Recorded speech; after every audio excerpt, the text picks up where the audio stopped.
They are different than any aircraft made here on Earth. These stealthy visitors are called UFOs, unidentified flying objects. They have shown up unexpectedly in photographs taken all across the globe. Yet if we turn back the pages of history, there are intriguing hints that UFOs have been with us all along.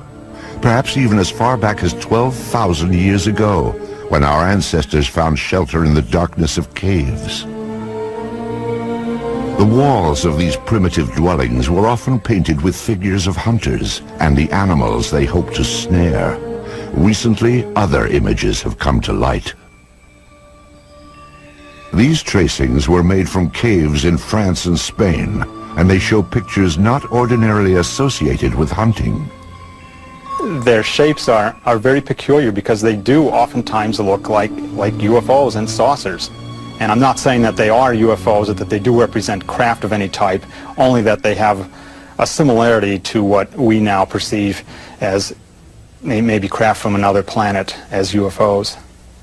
And one wonders where the cave people were getting the impetus for putting these on their walls.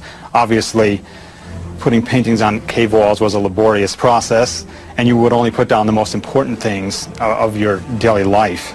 And here these objects appear not once, not twice, but fairly numerous times on the cave walls. The advance of civilization brought us out of caves and into cities. Some 4,000 years ago, scribes recorded what sounds like the sighting of UFOs during the reign of a pharaoh named Thutmose III. In the year 22 of the third month of the winter, a circle of fire appeared in the sky. After some days it became more numerous and shone with the brightness of the sun, extending to the very limits of the heavens. Royal Records of Thutmose III, 1480 BC. A millennium later, young Alexander the Great conquered his way across the known world. In 332 BC, he laid siege to the Phoenician city of Tyre, and accounts from both sides report that shield-shaped silver objects appeared in the sky. One supposedly sent down a beam of light that destroyed the city walls. Even the Bible itself contains passages that some say refer to alien spacecraft. I looked, and behold, a stormy wind came from the north, a great cloud with fire flashing through it, and a radiance round about it, while out of the midst of it gleamed something with a luster like that of shining metal. Ezekiel, verse 1. There are a number of reports from the past, and I believe that some of them are quite legitimate.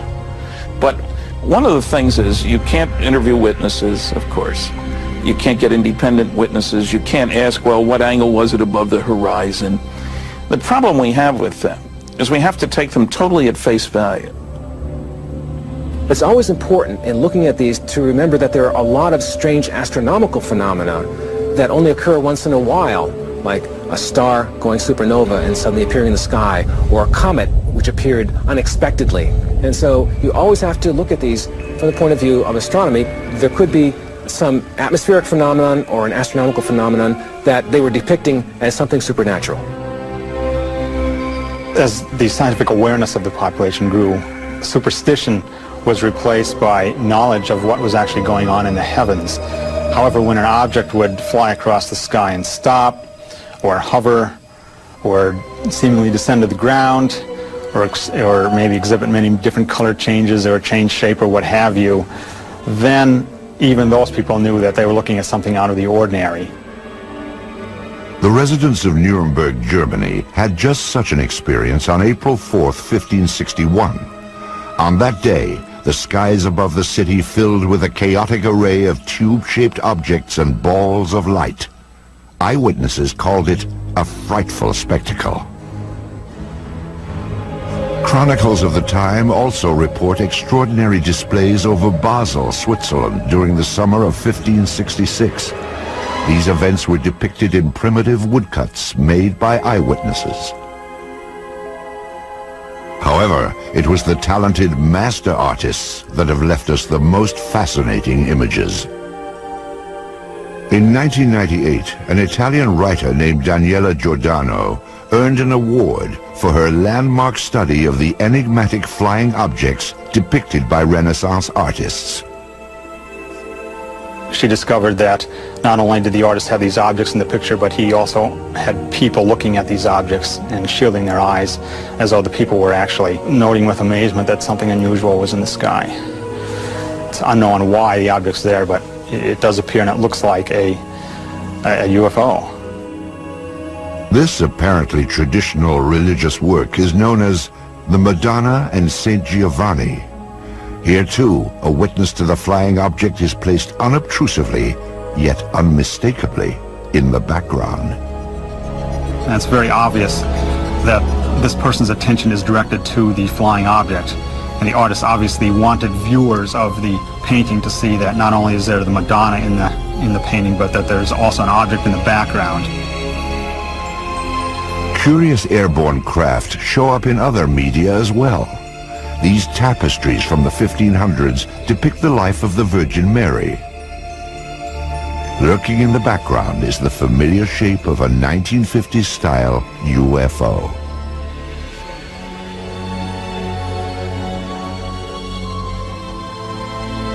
This fresco from a 14th century monastery in Kosovo prominently features what appears to be a flying vehicle. On this French coin, minted in 1680, a ray of light beams down from a colossal wheel-shaped object. Sporadic sightings continue to be recorded for the next 250 years.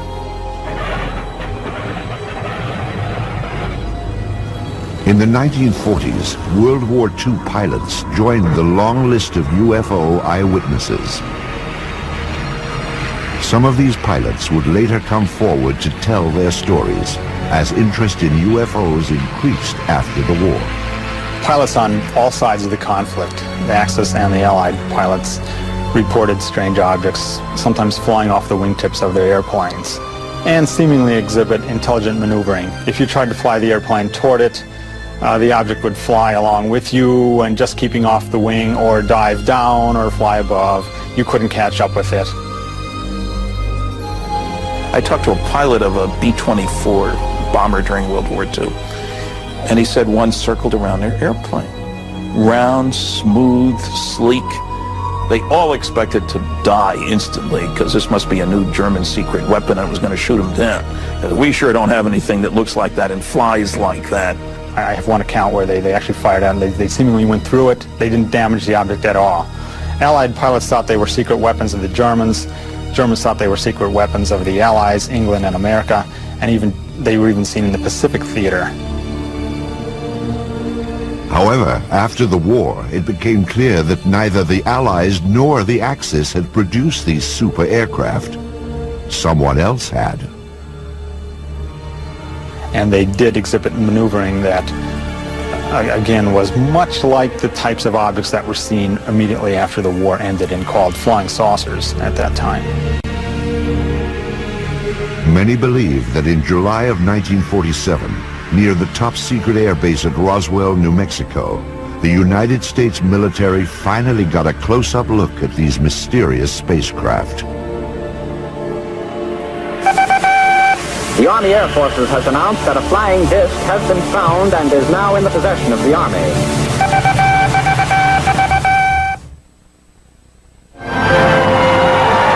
In the fall of 1945, American boys came home to a hard-earned welcome. They had faced unspeakable horrors. Now they would head for suburbia and get started on the baby boom. At the same time, another new era was dawning. The age of flying saucers.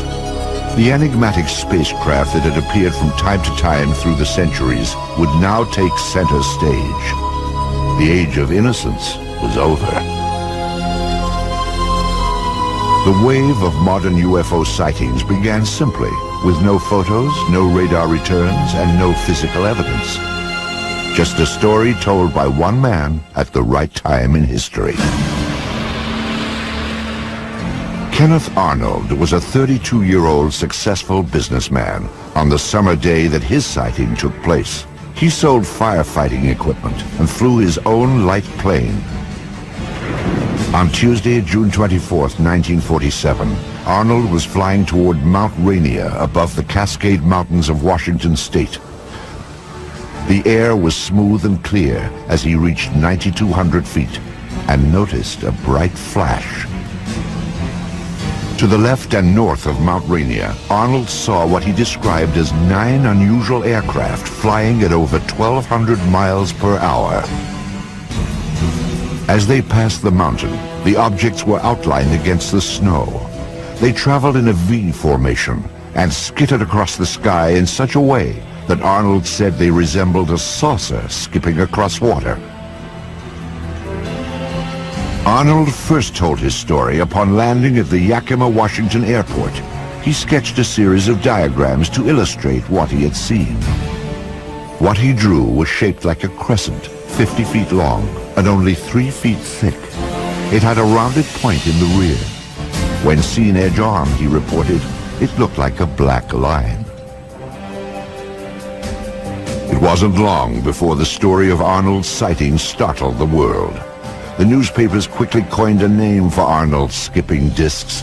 The name was flying saucers. Kenneth Arnold was soon to enjoy a celebrity status. The author of a book and the subject of magazine cover stories, he was looked upon as a combination of space-age visionary and screwball eccentric. The press would anoint him the man who started it all.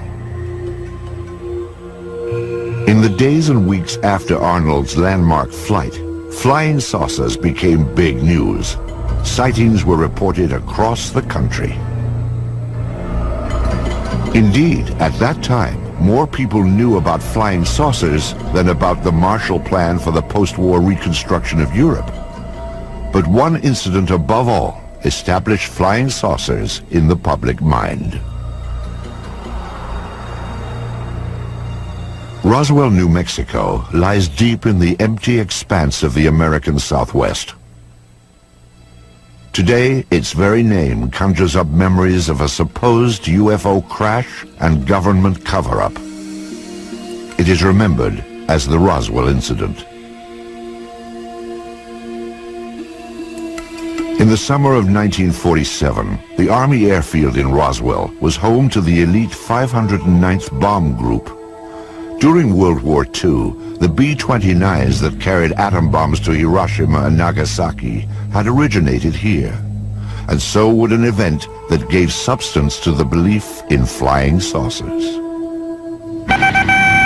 Headline edition, July 8, 1947.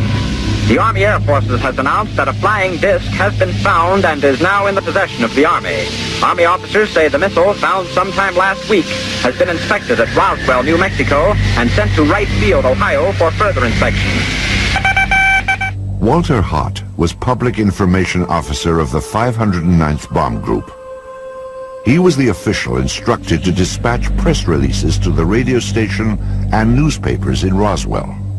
The story fed the imagination of the country, but has been the source of controversy ever since. The press release that I'd received stated that we had in our possession parts of a crashed flying disc. The material was found on a ranch north of Roswell. Then the story abruptly changed. General Roger Ramey took command of the Roswell situation and issued a new statement. It wasn't a flying disc after all. To me, I think it was one of the slickest cover-ups by admitting that we had the material, and then a higher authority says, no, you don't. Flying saucer or weather balloon? Both Air Force stories couldn't be true. One fact was undisputed. Something had crashed at Roswell. A rancher named Mac Brazel discovered the metallic debris in this isolated rangeland outside of town. The wreckage was strewn over more than half a mile, and Brazel alerted the base, assuming a military plane had crashed. Jesse Marcel Jr. recalls that his father, the intelligence officer at the Roswell Army Airfield, had been dispatched to the debris site to determine what had crashed there. The night that my dad came home, he was very excited. He woke my mother and myself up and said he wanted to show us something very strange. And as I recall, he said this was parts of a flying saucer. I was 11, almost 12 at the time, and I had seen pieces of an airplane and weather balloons and things like that, but this was not like anything that I'd ever seen before. And the most intriguing portion of the debris that I recall seeing was what appeared to be I-beams. When I looked at this with the light reflecting on it, I noticed what appeared to be some symbols or writing along the inner surface of this I-beam. And the implication was this was something that came from some other planetary system. Author Kevin Randle researched the Roswell incident and learned more about the debris Major Marcel had collected. You have something called metal foil, been described by various people as like tin foil or lead foil. You wad it up into a ball, you drop it on the table, it unfolds itself and there's no sign of a crease. Randall interviewed some people who say they actually handled the mysterious wreckage back in 1947. It was all wadded up when he dropped it, and when he dropped it on the table and it hit the table, it spread out just like it was water. And so they all started holding it and playing with it, and they were trying to cut it with their knives, and they tried to burn it with their lighters, and they couldn't do any damage to it at all. There were also rumors of a second crash site with even more stunning discoveries. Frankie Rowe's father said that the fire department was called to the scene. There he had observed nothing less than actual extraterrestrial beings. They'd gotten a call on what they thought was a plane crash about 30 miles north of Roswell. And when they got out there, it was not an airplane. He said it was a flying saucer that had crashed. And there were little, what he called little people. And he said one of them was still alive. That there were two that were covered up laying on the ground. And he said they had been covered up, it looked like with body bags. And the one that was walking around there didn't appear to be hurt. Through his research, Kevin Randle has established what he believes happened next. According to a number of the eyewitnesses, the craft and the bodies were taken to Hangar 84 at the Roswell Army Airfield, where they were held for a period of time before the various flights were initiated and sent out of Roswell. Randle believes that crates containing the alien bodies and flying saucer wreckage were shipped out of the heavily guarded Hangar 84, never to be seen again. When the Air Force produced one MEGA weather balloon at the Roswell crash debris, many concluded it was part of a cover-up. In the 50s, there was the belief that the U.S. Air Force had proof of some sort that these were alien spaceships and was covering it up to prevent panic. There obviously was a cover-up of this accident, because years later my dad said he was actually part of the cover-up because he went along with the weather balloon story. Indeed, according to Marcel, his father revealed that he had been ordered to pose with wreckage from a weather balloon. My dad explained to my mother that this was a non-event. Don't even discuss it with your friends. Don't talk about it. I was a true Air Force brat, believed in following the orders, you know. He didn't want me to talk about it, so we did not talk about it. These people were visited by military authorities. They were told to keep quiet. Frankie Rowe recalls such a visit from a man in a uniform. He started getting louder, and he kept saying, "Don't you understand? You did not see anything." And he had a a nightstick type of thing with him that was kind of hanging on his belt. And he took that out, and he got very loud, and he started talking, and every time he would make a point, he would hit his hand with the nightstick. So he would say, "You didn't see anything, you were not there." And he said, "If you ever say one word about this the rest of your life, we will split up this family." If that's not enough, he said, "You know, this is a big desert out here. We can take you out in the desert." And he said, "No one will ever find your bodies."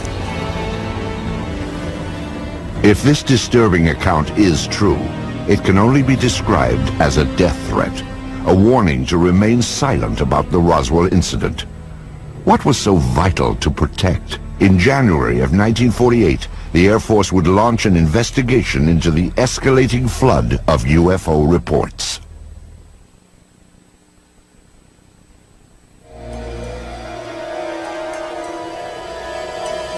Something crashed at Roswell, New Mexico. But whether the object that fell from the sky in July of 1947 originated here on Earth or somewhere in outer space has been hotly debated for more than a half-century. Perhaps it truly was a weather balloon, as the Air Force insists. If so, that would deflate one of the seminal events in the history of UFOs. However, if the object was in fact extraterrestrial, the issue then becomes, what business did it have at Roswell? At the time of the Roswell crash, New Mexico was host to the most advanced military and scientific experiments on the face of the planet. In fact, the Roswell area was the only place in the world where testing of cutting-edge radar, rockets, and nuclear weapons could all be found. Perhaps these lurking UFOs had become a threat to national security. The Air Force quietly began investigating the rash of post-war sightings in January of 1948. This inquiry was codenamed Project Sign, and by October, it would reach a truly stunning conclusion. Project Sign wrote a final report called The Estimate of the Situation, which concluded that UFOs were interplanetary vehicles. You can imagine that this didn't go over well at the Pentagon. The government could not have the idea of UFOs as interplanetary spacecraft coming out when they've been trying to cover up the Roswell crash. It went all the way to the Chief of Staff of the Air Force, who said, "I don't find this document particularly persuasive." He batted it back down and fired practically everybody in Project Sign. The people who were left at Project Sign could read the handwriting on the wall. If you said they were extraterrestrial, you lost your job. Your career was over. After the purge, the inquiry was revamped as Project Grudge, a name that may have suggested a certain skepticism. An Air Force insider actually characterized Project Grudge as the dark ages of UFO investigation. In August of 1951, this V-shaped pattern of objects appeared over Texas and became known as the Lubbock Lights. Grudge said it was a flock of birds reflecting the glow of the city. This film was submitted from Great Falls, Montana in 1950. It depicts bright white dots moving behind the smokestacks of a grain mill. The photographer described the objects as shiny, bright, and metallic, like polished silver. Project Grudge concluded that they were F-94 Air Force interceptors landing nearby. After 3 years of debunking UFO reports, Grudge was reorganized into the supposedly more objective Project Blue Book. Blue Book became the focus for public attention and press attention. But it was never scientific, it was never comprehensive. They didn't have radar, they didn't have computers, they didn't have people ready to go up, in aircraft with instruments to monitor UFO sightings. Typically, an officer, a sergeant, several secretaries, their job was primarily to try to tell us that there was nothing to flying saucers.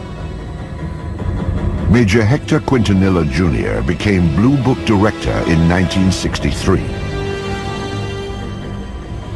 The objectives of the program are twofold. They're the same as they have been since 1953 when the regulation was written. First of all, to try to determine if the UFO phenomena presents a threat to the security of the United States. And second, to determine if the UFO phenomena exhibits any technological advances which could be channeled into research and development. Many of the UFO reports were easily explainable as atmospheric anomalies, like this saucer-shaped lenticular cloud formation. The man who shot this film, a Navy officer and aerial photographer, claimed he saw these objects up close before getting out his camera. He said they were disc-shaped and gunmetal colored. Blue Book determined they were high-flying birds. Astronomer J. Allen Hynek, a Blue Book consultant for its entire 16-year run, had this assessment of the project. Quote, "When Major Quintanilla came in, the flag of the utter nonsense school was flying at its highest." Blue Book's most notorious nonsense came in March of 1966, when it dismissed a wave of credible sightings, including many by policemen, as swamp gas. In December of 1969, the Air Force closed down Project Blue Book and washed its hands of UFOs. Few scientists were willing to approach the subject.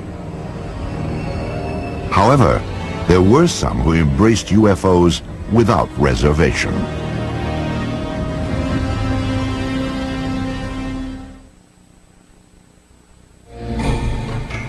During the 1950s, the Air Force stood by its finding in the Roswell case. The crash was nothing more than a weather balloon.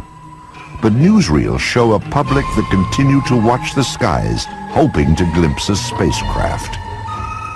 Suddenly, people from coast to coast began seeing UFOs. What followed was a popular movement that embraced flying saucers and the spacemen who flew them. Ready or not, the flying saucers were coming. Within a matter of several days, I will myself make what might be called a flying saucer, although I don't choose to call it that because it may not respond to our controls. To the vast majority of the people in the late 40s and 1950s, flying saucers were a terrific novelty. And there was a great deal of popular fascination. There were cheesy science fiction films based on the idea that Martians were invading the Earth in flying saucers. Popular magazines printed on pulp paper would hit the newsstands in time to cash in on the trend and expand it to legendary proportions. The man behind those flying saucer legends was publisher Raymond Palmer. Palmer was a man who in his youth had been severely injured, and so he was crippled up, and he was what you would call a hunchback, I guess. He had the instincts of a carnival barker. He liked to put something over on you. And the thing about Palmer was that his fans liked having Palmer put something over on them. It was Palmer's Fate magazine, later called Flying Saucers magazine, which helped spread the idea of UFOs in the 1950s. Spacecraft from around the universe played across these colorful pages. It was here that the UFO was finally identified. Now everyone knew they were spaceships from other worlds.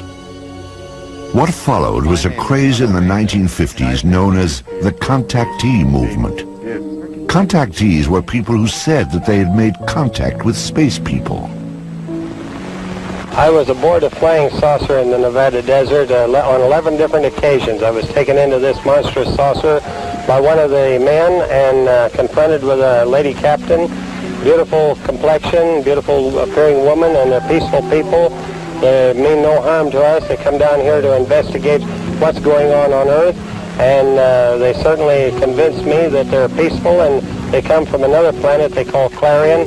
They told me there was life on Mars and that there were life on other planets as well, and all planets except Earth had interplanetary means of travel.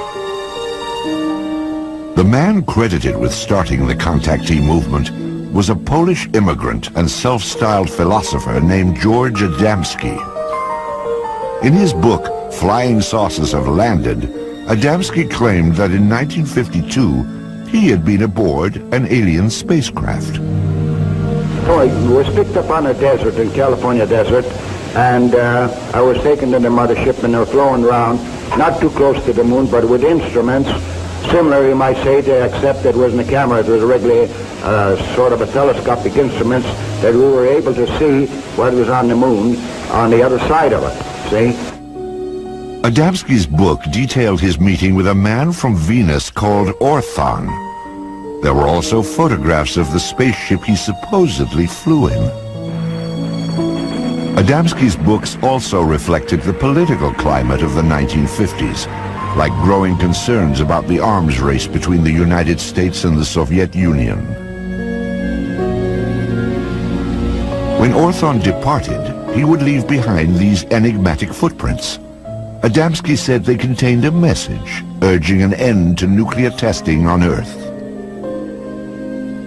In a similar vein, other contactees spoke of aliens from utopian planets who wanted to prevent all-out nuclear war. Best of all, these aliens looked just like us. I have a picture here of the gentleman who escorted me through the craft, and I would like to show it and describe it. This gentleman, he appeared almost as I am, except that he was about 5 feet 10 inches tall, weighing about 150 to 155 pounds, and they all appeared about that same size, including the lady. George Adamski would publish 2 more volumes on his contacts with beautiful space people from Saturn and Mars. He even had opportunity to take home movies of the scout ships that transported him, guided by robot pilots from Venus. The impact of Adamski's tales led to an explosion of flying saucer clubs and conventions. As the flying saucer phenomena continued into the 50s, civilians began to become very interested, of course, people did, and clubs formed up with a classic meaning of the term club, hobbyists, as it were, that were just interested in the wilder, esoteric aspects of the phenomena, particularly the stories of people who said they were in contact with aliens. Many of the contactees would gather at the largest flying saucer festival of all time. It took place in California, at a place called Giant Rock, in March of 1954. It attracted over 5,000 outer space enthusiasts. How many trips have you made to outer space? Well, I'd say 350 or a few more. When was the last one? Well, the first part of June. And who did you go with? Well, people from Jupiter. I have made telepathic contact for the past 8 years with many space people from many areas of space, both inside and outside of the solar system. Lectures were given from the Giant Rock, and stalls were set up to sell books, photos, and space-age souvenirs. Most importantly, conventions like this gave the contactees a place to exchange ideas, rumors, and reports. But I do believe what I see. And I am one of those who was inside a flying saucer. I seem to become one with the entire universe. Everything in the universe seemed to be contracted down to one small dot. What were their clothes like? The woman had a radiant red box-pleated skirt and a black velvet-appearing blouse and a black and red tam or beret, and the men had clothes very similar to our Greyhound bus drivers. Contactees also described the alien spacecraft they had seen in astonishing detail. On July the 12th, I took a trip in a flying saucer, which I am pointing right here. The saucer was well equipped with rooms, bedrooms, bathroom, toilets, and this saucer, I went up into Mars, over the moon, Venus, Clarion, and Orion. When I say Orion, I do not mean Orion. It is a planet outside of our galaxy. Also popular among contactees was a belief that startling evidence was about to be revealed. We are going to see more and more of these visitors from space, and that before too long, the evidence will be incontrovertible, that you will have on your TV screens and on your movie screens concrete evidence that the ships are here and that they are real and they're not fantastic things which have been cooked up to make a movie. The contactee wave of the 1950s was a light-hearted sideshow to the UFO phenomenon. However, during this same period, photographs began to surface that suggested UFOs were no joke and had to be taken seriously.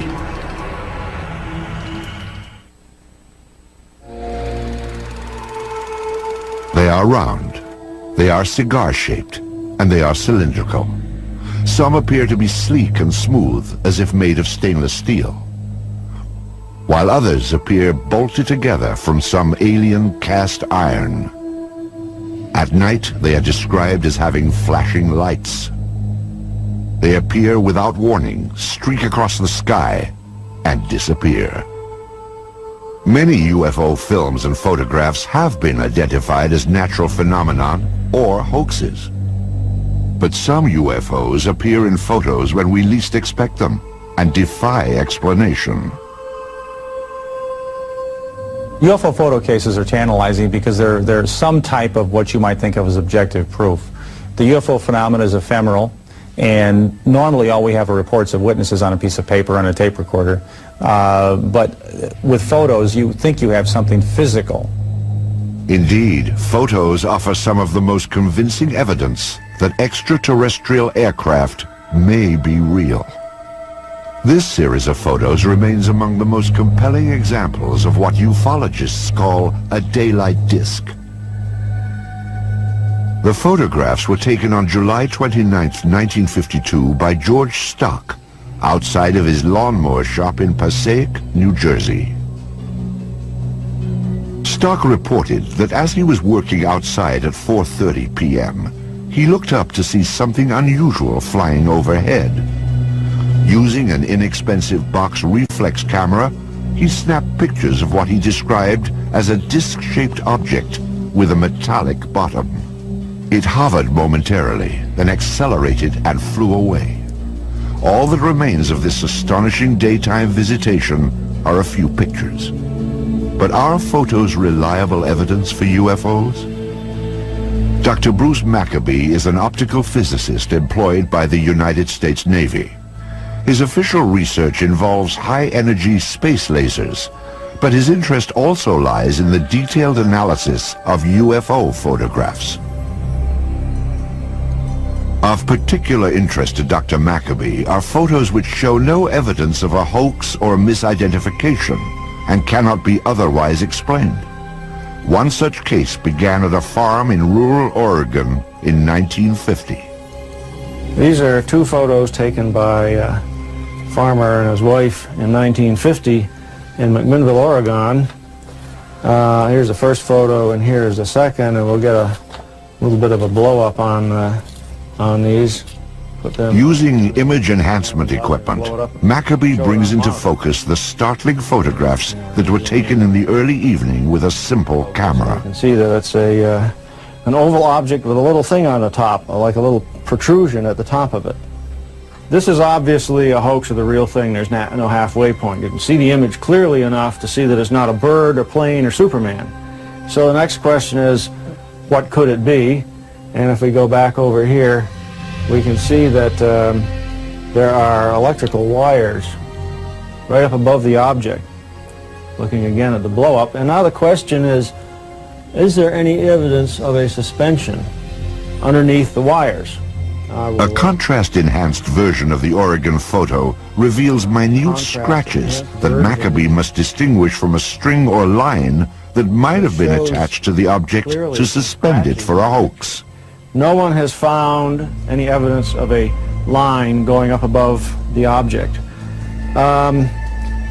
There is a possibility that this thing might have been thrown and photographed, except that the image is not blurred by motion. Agents of the Air Force and FBI questioned the couple who took this picture, and authorities later confiscated a copy held by the local newspaper. No one has yet explained why. This photograph is another of the more credible UFO pictures ever taken. It was snapped in Brazil by a government survey team in 1958. A Brazilian naval photographer on a ship was there with the rest of the men when they saw an object shaped like Saturn, in other words, an object with a ring around it, flying toward an island that they were near, Trinidad Island, flying around the island and then taking off in the distance. And he snapped 4 or 5 or so or more photos of the object with literally dozens and dozens of witnesses.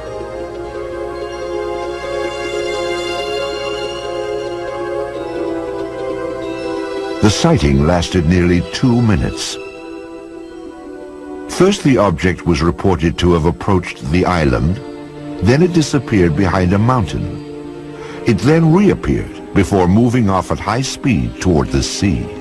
This is clearly a structure that somebody built. It doesn't look like anything that we have on Earth.